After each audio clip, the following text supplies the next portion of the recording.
Tapi kemarin ya alhamdulillah karena sebelum dari sini saya tugasnya di mana? Di Malaysia. Iya, pernah tugas di Malaysia ya Pak? Pernah tugas di sana cukup lama, 3 tahun lebih. 3 tahun. Nah, jadi siki-siki kita cakap mulai. Boleh. Boleh betul. Betul. Pada saat kita berjumpa gitu, Tuan, kita nih bangsa jiran. Beta you cakap Malay, sikit-sikit pasti boleh. Awal-awal kita itu tadi, apa ini mungkin maksudnya ya. Tapi setelah mungkin ya kita sembang-sembang, bahasa sana sembang-sembang. Iya. Sembang-sembang, cakap, kupi-kupi. Sembang-sembang itu apa Pak? Ngobrol ya. Ngobrol. Itu ada nggak sih Pak program keamanan tertib masyarakat dari Polres Oku Pak? Baik. Program kerjanya. Jadi gini, memang terus terang kami juga pada saat ada terjadi kenaikan atau berita di media sosial ini menjadi tantangan untuk kami. Kami juga berupaya untuk meneliti, berupaya untuk memahami apa sebenarnya yang terjadi. Halo Sobat Peradilan dimanapun Anda berada. Jumpa lagi di podcast Organ, obrolan gemilang pengadilan. Tempat ngobrolnya orang-orang mantap. Assalamualaikum warahmatullahi wabarakatuh. Halo Sobat Peradilan dimanapun Anda berada. Jumpa lagi di podcast Organ, obrolan gemilang pengadilan. Tempat ngobrolnya orang-orang mantap. Ya. Seperti biasa kita akan berbincang-bincang dengan narasumber yang pastinya mantap ya. Di samping Rika udah ada Bapak Kapolres Ogan Komering Ulu, Bapak AKBP Danu apa Pak nama lengkapnya Pak? Danu Agus Purnomo. SIK ya. Bapak udah lama ya, lumayan 1 tahun ya kalau nggak salah di Kabupaten Oku. Alhamdulillah saya masuk ke bulan ke-14. Bulan ke-14 tepatnya. Bulan berapa Pak kemarin? Waktu itu kami sertijab di bulan Agustus, di tanggal bulan 9. Agustus ya, luar biasa udah lumayan lama ya Pak. Alhamdulillah. Gimana Pak, Batu Raja ini enak gak Pak? Wow, mantap. Untuk wisata yang udah Bapak kunjungi? Yo pastinya yang jelas ya Gua Putri, Gemuha, wilayah Ulogan, terus sampai ke Batu Raja juga. Walaupun di Lubuk Raja itu ada Taman Jodoh juga ya. Pernah kita datengin ya, harus pernah ya. Kesana. Iya. Dapat jodoh? Alhamdulillah sudah ada jodoh saya. Udah ada ya, udah ada Ibu Bayangkarinya. Bapak ini asli mana ya Pak? Kalau boleh tahu. Saya asli kelahiran Jogja. Saya kelahiran Kulon Progo, Kabupaten Kulon Progo. Namun saya besar di Ciputat. Saya besar di daerah sekitar Ciputat, Tangerang Selatan. Kabupaten ya Pak? Yang di mana? Ciputat itu. Ciputat itu bagian Tangerang Selatan kalau sekarang. Bagian Tangerang Selatan ya kalau sekarang. Dulu masih Jakarta Selatan, tapi kemudian karena itu wilayah pinggiran, kemudian juga akhirnya masuknya ke Tangerang. Sekarang Tangerang Selatan. Iya betul. Berarti kelahiran Yogyakarta ya Pak ya? Kelahiran Yogyakarta. Berarti bisa bahasa Ogan. Bahasa Jawa. Nah itu dia. Sikit-sikit ya Pak. Sikit. Berarti kalau bahasa Jawa fasih ya Pak? Bahasa Jawa untuk yang kromo injilnya kali jelas enggak Pak. Mungkin bisa mengerti, memahami, tapi kalau untuk suruh mengucapkan lagi, nah itu perlu jadi PR ya. Tapi kemarin ya alhamdulillah karena sebelum dari sini saya tugasnya di mana? Di Malaysia. Iya, pernah tugas di Malaysia ya Pak? Pernah tugas di sana cukup lama, 3 tahun lebih. 3 tahun. Nah, jadi siki-siki kita cakap mulai. Boleh. Betul. Jadi pada saat di Malaysia itu Bapak sebagai apa Pak? Waktu itu seperti kalau nama nomenklatur jabatannya adalah staf teknis Polri. Jadi seperti tugasnya seperti atase, tapi posisi kami ada di wilayah konsulat. Jadi kebetulan di Malaysia itu ada 1, 2, 3, 4, 5. Ada 5 konsulat yang membantu KBRI, Kedutaan Besar. Nah memang karena jumlah penduduk Indonesia yang ada di sana sebagai WNI cukup besar. Karena sekitar 2 juta. Di Malaysia? Jumlah penduduk Indonesia ya Pak ya? Jumlah WNI kita di sana sekitar 2 juta. Sehingga dipecah-pecah. Nah itu ada KBRI yang berlokasi di Kuala Lumpur. Sementara konsulat-konsulat lain yang pendukung lainnya ada di beberapa negeri-negeri atau provinsi yang besar. Iya. Nah kami kebetulan waktu itu ada di wilayah negeri Pulau Pinang. Oh di Pulau Pinang Malaysia. Pulau Pinang Malaysia. Jadi itu wilayah atau areanya itu meliputi Malaysia Utara, khususnya yang di Semenanjung. Jadi Pulau Pinang, Kedah, Perlis. yang berbatasan dengan Thailand Selatan. Tapi untuk bahasanya nggak ya sama-sama lah ya, nggak pula terlalu beda ya Pak ya? Awal-awal ya itu tadi agak kita sulit. pasti kita agak nge-lag ya. Jadi karena kita tahunya atau awalnya kan mungkin komunikasi ke luar negeri pakai in English gitu kan, bahasa asing, bahasa Inggris. Tapi sampai di sana kawan-kawan di sana alhamdulillah mereka langsung mensupport. Pada saat kita berjumpa gitu, Tuan, kita nih bangsa jiran, beta you cakap Malay, sikit-sikit pasti boleh. Awal-awal kita itu tadi, apa ini mungkin maksudnya ya. Tapi setelah mungkin ya kita sembang-sembang, bahasa sana sembang-sembang. Sembang-sembang, cakap, kupi-kupi. Sembang-sembang itu apa Pak? Ngobrol ya, ngobrol di sana. Sembang. Jadi lepas tuh sembang-sembang jumpa dalam jumpa dalam majelis, jumpa dalam bahasa seperti itu. Jadi, majelis. Nah kemudian setelah sering berinteraksi akhirnya sudah mulai bahasa kita itu mungkin kalau orang cakap bilang bahasa macam warga tempatan ya. Macam warga tempatan. Tuan ini beza nih, mungkin you bukan asli wilayah Johor atau Kedah. Oh iya, saya bilang saya dari Sarawak. Bisa banget ya Pak. Sikit-sikit ya. Jadi pada saat itu istri ikut Pak? Alhamdulillah keluarga semuanya ikut. Istri dan anak ikut. Bapak udah punya anak berapa Pak? Saya anak 3. 3. Ketiganya laki-laki. 3 laki-laki. Iya. Udah besar-besar semua ya Pak? Masih kecil ya. Yang paling besar usia 13 tahun. 13 tahun. 13 tahun kelas 3 SMP sekarang. Kemudian yang paling kecil ini baru setahun setengah. Dia ikut ke Batu Raja juga? Alhamdulillah. Alhamdulillah ya. Ikut semua kesini. Selalu ikut serta kemanapun suami berada. Betul sekali. Itu memang harus ada tujuan istri ya Pak, kemanapun suami berada istri selalu ikut ya. Nah itu untuk dia. Ibu yang menonton jangan nggak mau ikut Bapak ya. Kebetulan juga ibu rumah tangga ya Pak. Ibu rumah tangga. Alhamdulillah emang tugas wanita yang mulia adalah seorang ibu rumah tangga. Itu pilihan karena ya memang awal-awal kita sampaikan saya ingin tugas mungkin karir saya ingin keluar. Makanya memang waktu itu juga sama pada saat pernah 2012 saya bertugas cukup jauh 15 bulan lamanya. Nah, saya posisi waktunya jelas berbeda. Di sini jam 12 siang, di sana jam 12 malam. Jadi persis ya itu tadi. Ya di sini siang, di sana malam. Nah, di sana malam, di sini siang. Kalau misalkan yang istri saya bekerja, ya itu tadi pasti saya nggak tenang. Bagaimana anak-anak gitu. Iya. Makanya ya sudah anak istri memang nggak bekerja, sudah fokus. Saya yang keluar akhirnya. Ya perlu kita ketahui bersama juga bahwa di balik suami yang sukses ada seorang istri yang mendampingi. Betul sekali. Bukan di belakang suami, mendampingi suami ya Pak ya. Setuju sekali iya. saya. Untuk Bapak nih, kalau boleh tahu Bapak lulusan Akpol kan? Iya betul. Itu tahun berapa Pak? Saya tahun 2002. Tahun 2002. Iya. Baru lulus tahun ini? Akpol? Bukan 2002. Bukan 2022. Oh ya maaf Pak, agak siang ini. Belum minum kopi. 2002 saya lulus, jadi 2002. 20 tahun yang lalu. Oh iya. Iya. Kemudian untuk sekolah SD, SMA, SMP itu di Jogja semua? Nah itu dia, karena saya besarnya tadi di Ciputat. Saya mulai SD sudah di sana, sudah di Ciputat. Jadi SD, SMP, SMA. Kemudian saya mendaftar, waktu itu masih Akabri. Itu saya semuanya di Jakarta. Pada saat itu lumayan banyak juga persaingan yang ikut tes Akpol itu ya, 2002 itu ya Pak? Alhamdulillah. Banyak saingannya? Waktu itu karena masih gabung Mbak ya. Waktu itu karena masih gabung, kita waktu itu pilihan, saya pilihannya bukan bulan Akpol. Saya memilihnya Akademi Militer. Akmil. Iya, kita milih Akmil, ada pilihan 1, 2, 3, 4 ya. Ada Akmil, kemudian ada Akademi Angkatan Udara, Akademi Angkatan Laut, baru Akademi Kepolisian.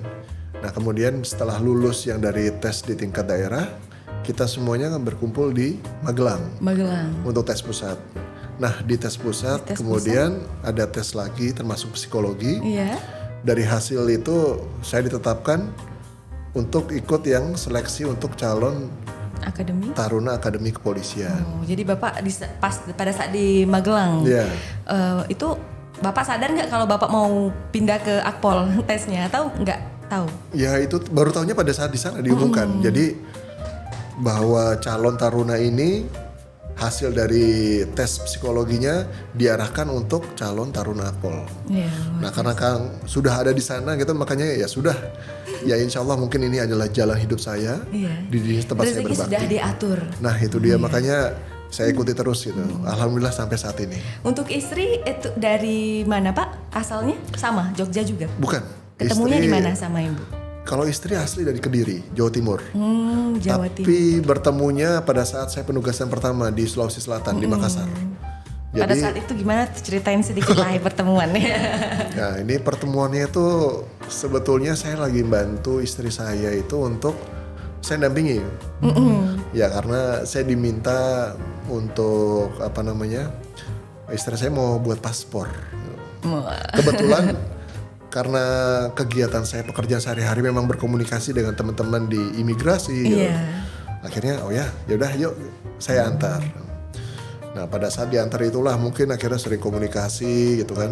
Suka chatting. Itu dulu apa dulu? Kirim pesan atau udah bisa SMS? SMS masih waktu itu. SMS sudah bisa ya? SMS sudah bisa. Karena kan Bapak kan masih 17 tahun guys. Langsung masih 17 tahun, jadi mungkin udah zamannya udah modern waktu itu ya kan? Kurang lebih kayak gitu. Ya Pak, untuk berarti Bapak asli berarti sekolah di Jogja semua ya Pak ya? Bukan, ya, Ciputat. Di Ciputat itu ya.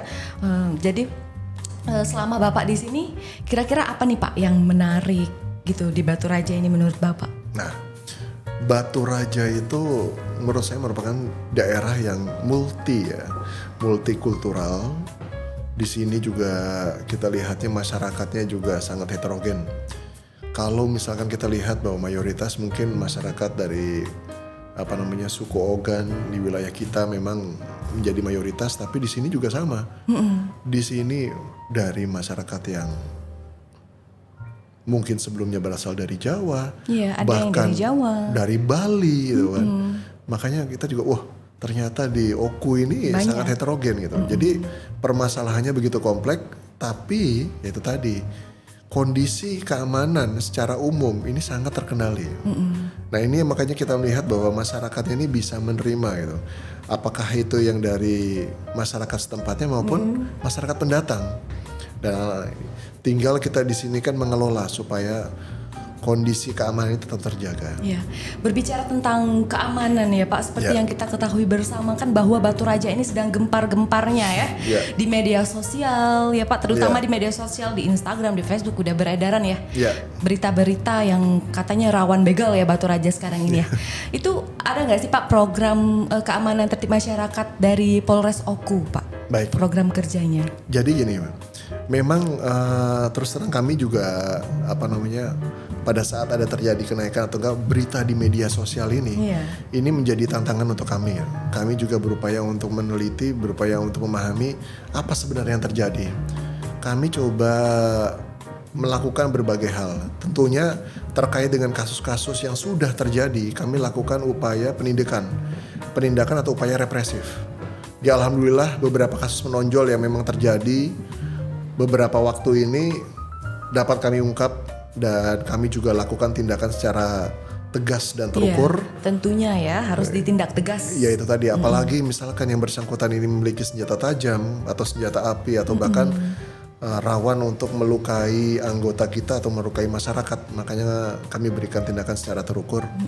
Namun di samping itu juga kemarin kami bersama dengan rekan-rekan dari Forkopimda, kami juga menyepakati bahwa konsep yang sebelumnya ini pernah berjalan, ini coba kita tingkatkan lagi, yaitu kegiatan seperti poskamling atau siskamling. Iya, yang ada di desa-desa ya mungkin ya. Betul, karena kita memahami bahwa dengan adanya poskamling ini, maka masyarakat ini bisa lebih secara swakarta ini membantu untuk menjaga wilayah masing-masing. Sementara dari kami tetap memberikan asistensi dalam artian anggota kami, ya walaupun jumlahnya mungkin terbatas dengan fasilitas terbatas, tetap kita bisa mengecek satu pos.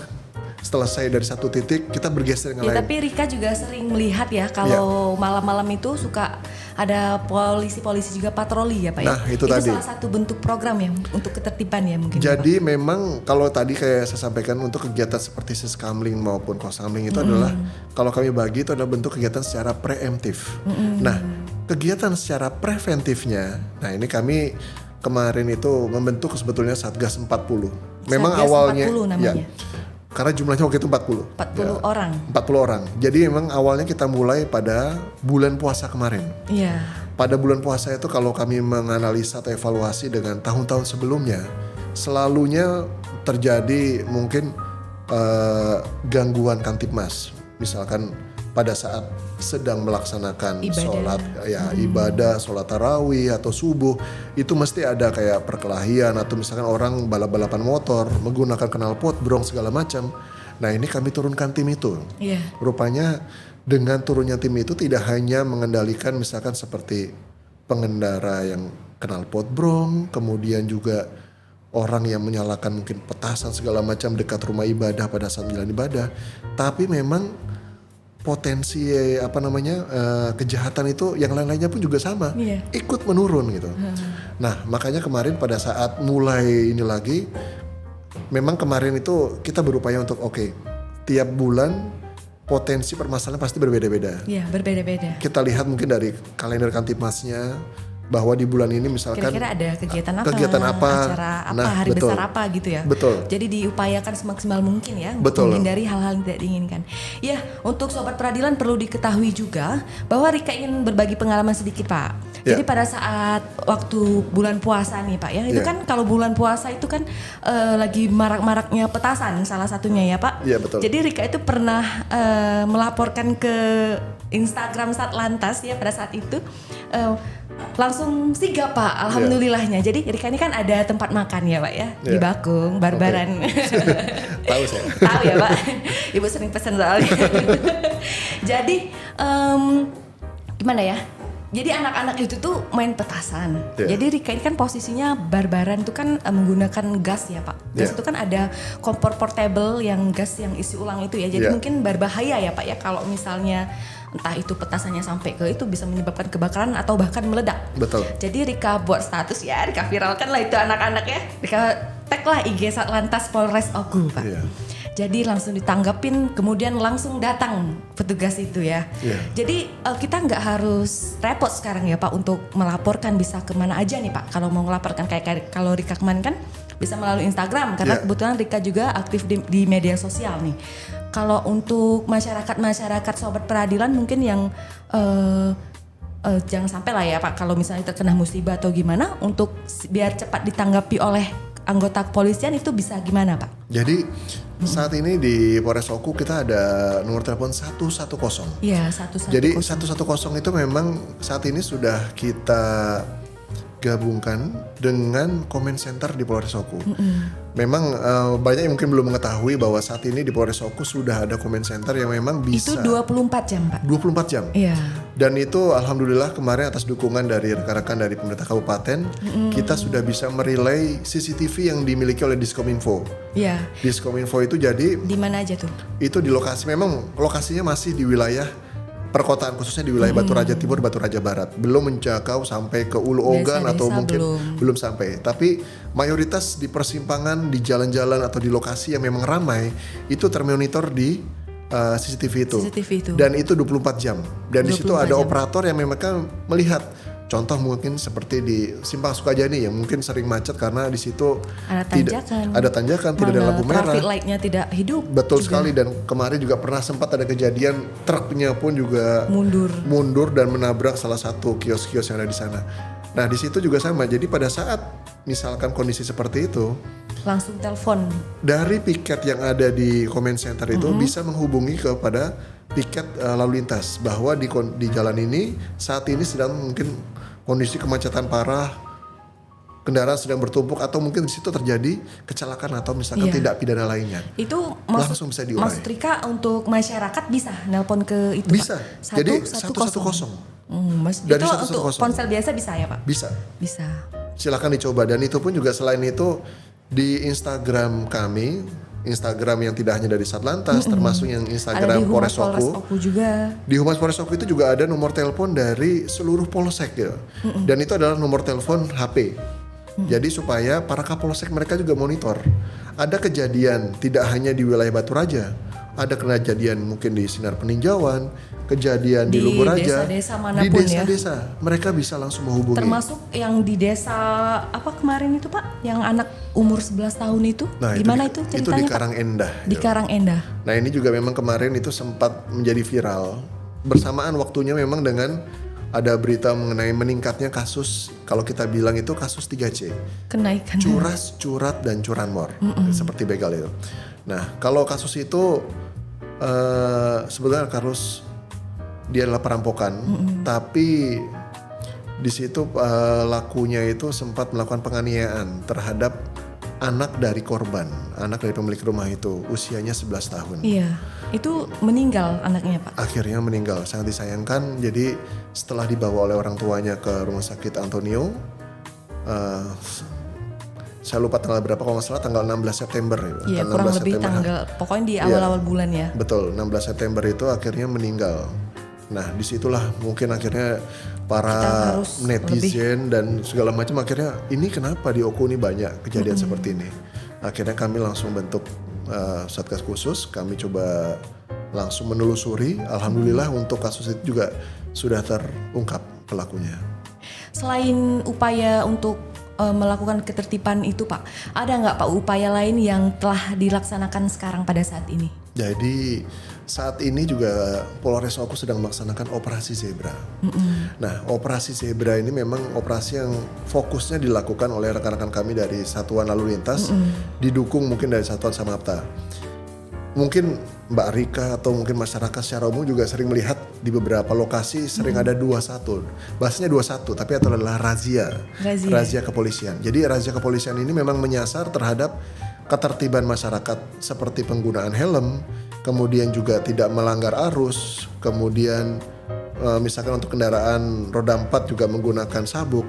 Nah di samping itu juga petugas kami juga melakukan pemeriksaan terhadap kendaraannya itu, tidak hanya administrasi dokumen-dokumennya, tapi juga sama kita cek apakah di situ misalkan yang bersangkutan menyimpan barang-barang atau benda berbahaya. Mungkin di situ ada senjata tajam, pistol rakitan atau mungkin narkoba.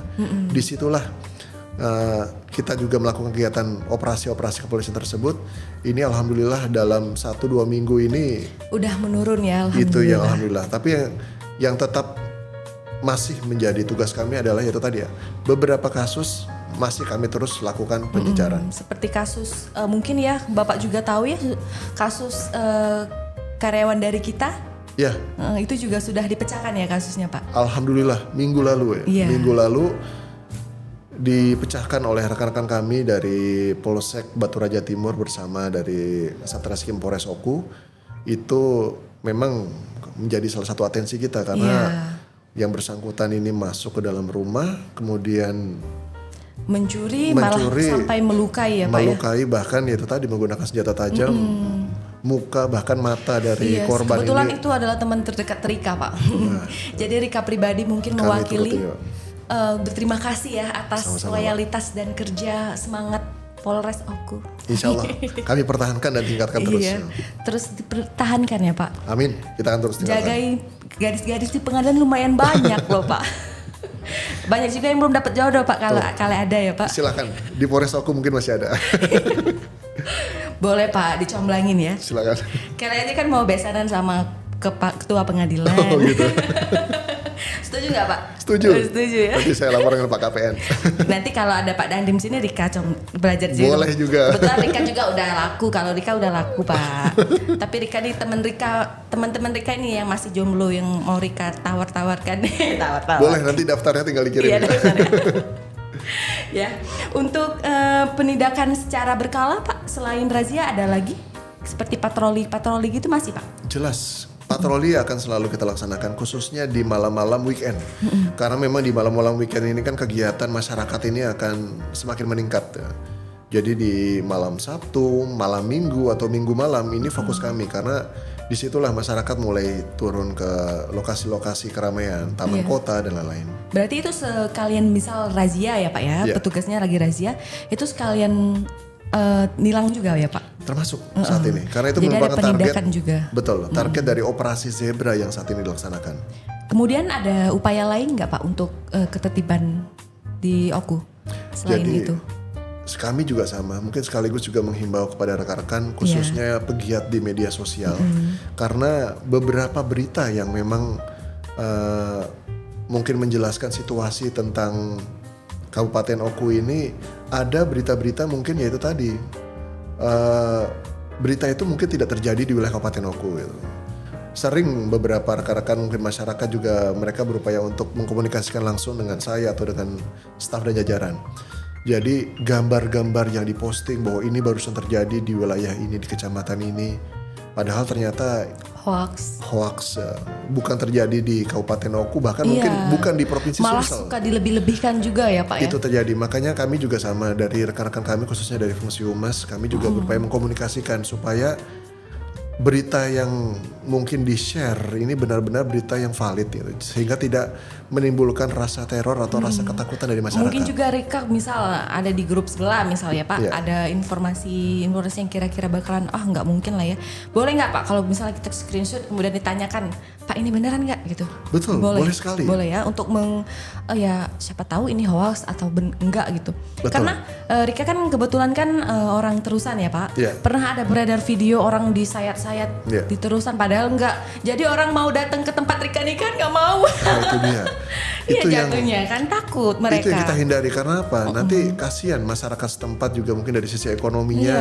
Orang dari luar khawatir datang ke Kabupaten Oku ini. Iya jadi khawatir mereka datang. Nah itu dia, itu yang kita hindari. Jadi memang kita mengharapkan pada rekan-rekan khususnya yang menghimbau ya untuk masyarakat agar lebih meneliti lagi berita-berita yang mungkin nggak benar, tidak benar ya Pak ya. Benar-benar pastikan, silakan nanti melalui Instagram atau kami, media sosial di Polres, silakan dicek.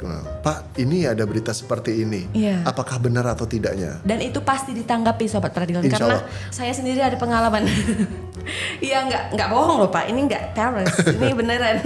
Langsung petugas itu memang datang, kemudian diamankan, kemudian bocah-bocah itu nggak lagi. Ya, alhamdulillah.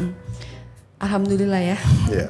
Sekaligus juga sama, mungkin saya juga menghimbau kepada adik-adik kita. Ini saya juga menjadi salah satu catatan bagi saya pribadi, karena terkait dengan gangguan Kamtibmas itu juga terkait juga masalah lalu lintas. Ini di wilayah Kabupaten Oku ini sampai dengan bulan Oktober 2022 ini sudah ada kasus kecelakaan lalu lintas yang mengakibatkan, kalau saya tidak salah, ada meninggal dunia. Iya betul, 5 korban meninggal dunia. Dari di tahun ini. Di tahun ini saja, bukan tahun lalu. Dan ini sudah ada peningkatan dari tahun 2021. Kalau saya tidak salah, tahun 2021 ada 3 kasus yang meninggal dunia. Nah ini kalau kita melihat memang karena mobilitas masyarakat ini cukup tinggi, termasuk adik-adik kita yang mungkin saat ini bersekolah di level SMP atau SMA. Kami menghimbau supaya adik-adik yaitu tadi tetap menjaga keselamatan, ketertiban berlalu lintas, dan yang memang belum memiliki surat izin mengemudi mungkin saat ini juga tidak menggunakan kendaraan tersebut, karena biar bagaimanapun secara psikis, secara psikologis maupun fisiknya memang belum siap. Belum dibolehkan juga ya Pak, karena mereka belum ada SIM. Belum ada SIM. Surat izin mencintai. Salah. Apa Pak yang benar? Kalau itu saya no komen. Surat izin mengemudi.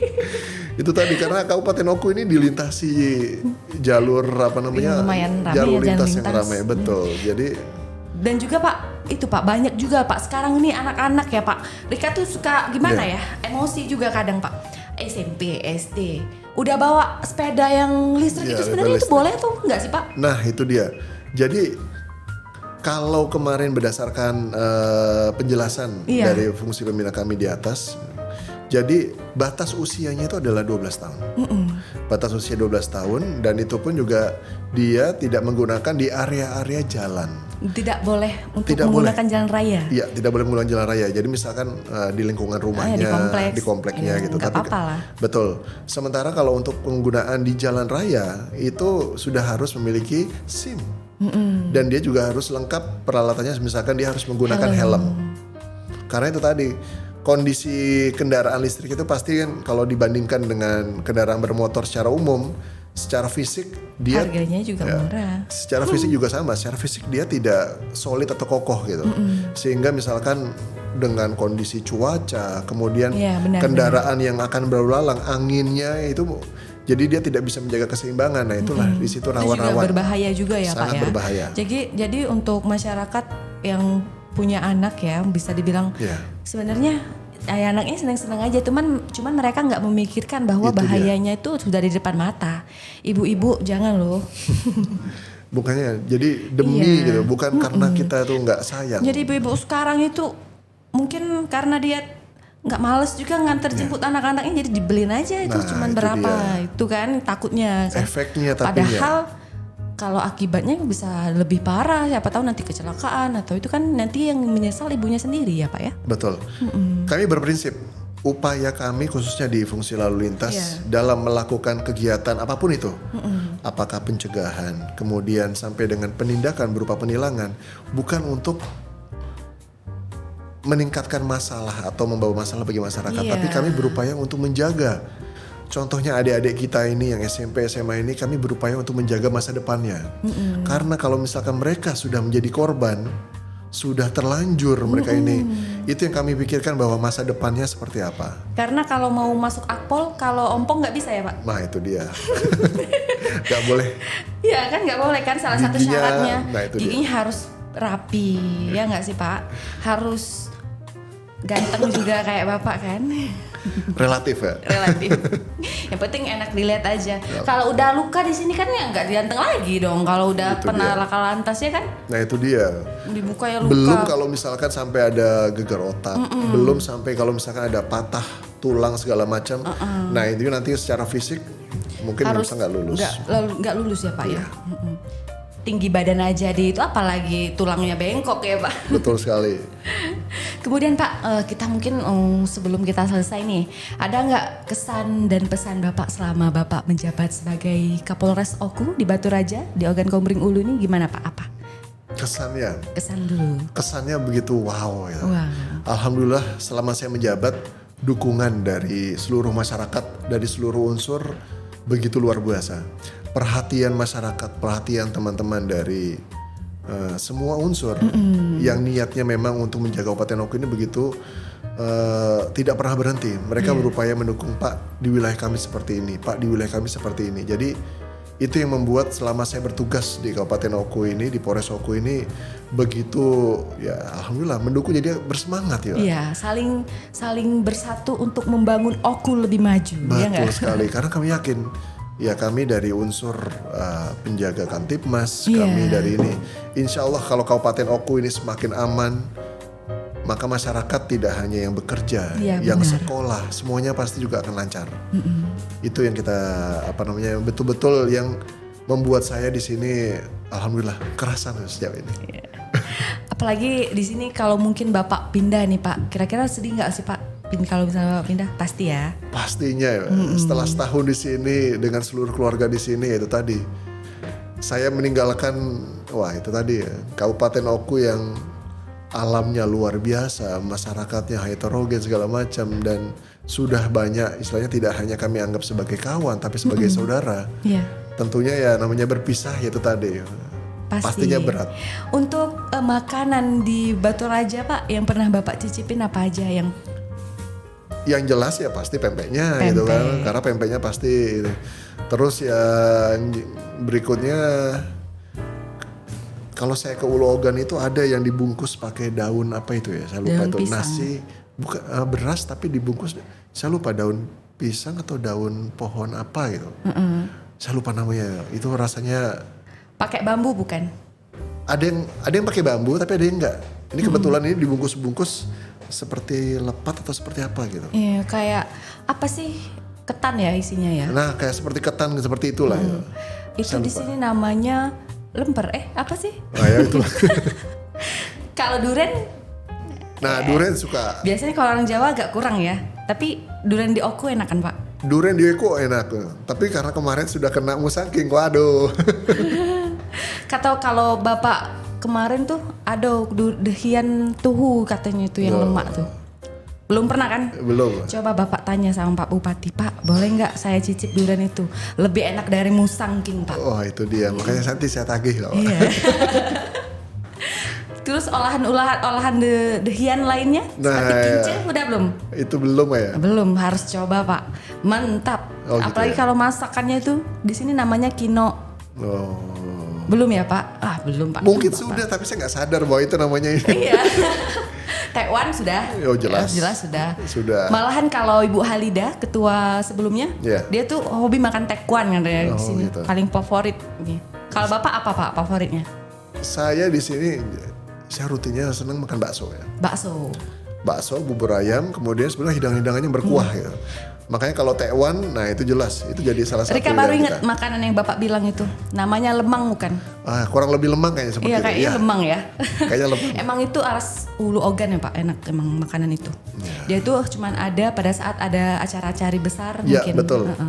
Jadi disuguhkan dengan ya itu tadi kuah itu tadi enak. Kuah Menyambut, apalagi mungkin menyambut ada pejabat-pejabat datang gitu. Ya memang makanan itu nggak setiap hari kita dapat nikmati Pak. Ada momen tertentu seperti momen pernikahan, momen Iya. itu ada pejabat mungkin datang kemudian dicicipi hidangannya Iya. gitu. Kemudian lanjut di motivasi. Setiap orang yang masuk podcast harus ada motivasi untuk sobat peradilan dimanapun berada. Kata-kata motivasinya Pak. Baik, motivasi. Jadi kalau menurut saya tidak ada yang tidak mungkin. Tidak ada yang tidak mungkin. Tidak ada yang tidak mungkin. Insya Allah kita dengan berikhtiar, berusaha dan berdoa, insya Allah dan kita yakini kita bisa. Kita bisa. Ya. Jadi jangan pantang menyerah. Betul sekali. Ya. Makan nasi pucuk atap. Mantap. Oke Pak, mungkin cukup sekian podcast kita pada hari Baik, ini. Mbak Rika. Kami ucapkan terima kasih Pak sudah Sama-sama. menjadi narasumber bincang-bincang kita pada hari ini. Semoga kita bisa dipertemukan di lain waktu ya Amin, Pak ya di insya Allah. episode-episode sebelumnya karena masih kurang ya kita mencari tahu tentang Pak Danu ini ya. Boleh. Jadi Sobat Peradilan mungkin cukup sekian podcast kita pada hari ini. Jangan lupa like dan subscribe channel YouTube kita di channel YouTube PN Batu Raja ya. Di Polres ada Instagram, mau dipromosiin Pak Instagramnya? Ya, Instagram kami di @polresoku. Iya. Kemudian juga di @satlantas Polres Oku. Silakan nanti rekan-rekan. Channel YouTube udah ada? Channel YouTube kami masih proses. Ya masih proses, segera biar kita bisa berkolaborasi. Amin, Ya, insya Allah. amin. Ya oke Sobat Peradilan semua, jangan lupa terus tontonin podcast Ogan, obrolan gemilang pengadilan. Tempatnya ngobrol orang-orang mantap. Oke cukup sekian, kami akhiri. Wassalamualaikum warahmatullahi wabarakatuh.